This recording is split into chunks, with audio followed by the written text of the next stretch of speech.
நம்ம இன்னைக்கு Indian style pasta தான் பார்க்க போகிறோம். அதுக்கு முன்னாடி நம்ம சேனலை சப்ஸ்கிரைப் பண்ணாதவங்க சப்ஸ்கிரைப் பண்ணிக்கோங்க. ஆல்ரெடி ஒரு கடாயில் ஒரு கப் பாஸ்தா, 2 ஸ்பூன் ஆயில், கொஞ்சமாக உப்பு ஆட் பண்ணி இந்த மாதிரி பாயில் பண்ணி எடுத்து வச்சுருக்கேன்.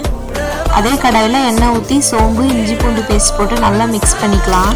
இது நல்லா மிக்ஸ் ஆகி பச்சை வாசனை போனதுக்கப்புறம் ஆனியன் ஆட் பண்ணிக்கிறேன். ஆனியன் நல்லா இந்த மாதிரி வதங்கி வரட்டும். இது வதங்கி வந்ததுக்கப்புறம் தக்காளியும் கருவேப்பிலையும் ஆட் பண்ணியிருக்கேன். உங்களுக்கு வேணும்னா கருவேப்பிலை ஆட் பண்ணிக்கோங்க, எல்லாம் விட்டுருங்க.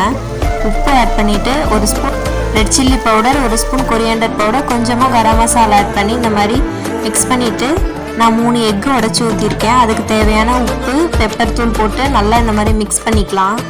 இது நல்லா பாயில் ஆகி வந்ததுக்கப்புறம் பாஸ்தா ஆட் பண்ணியிருக்கேன். நான் கொஞ்சமாக டொமேட்டோ சாஸ் ஆட் பண்ணியிருக்கேன். உங்களுக்கு வேணும்னா ஆட் பண்ணிக்கோங்க. பெப்பரும் கொரியாண்டர் லீஃப் ஆட் பண்ணி எடுத்தேன்னா சூப்பரான பாஸ்தா ரெடி. எல்லாரும் ஒரு டைம் கண்டிப்பாக ட்ரை பண்ணி பாருங்கள்.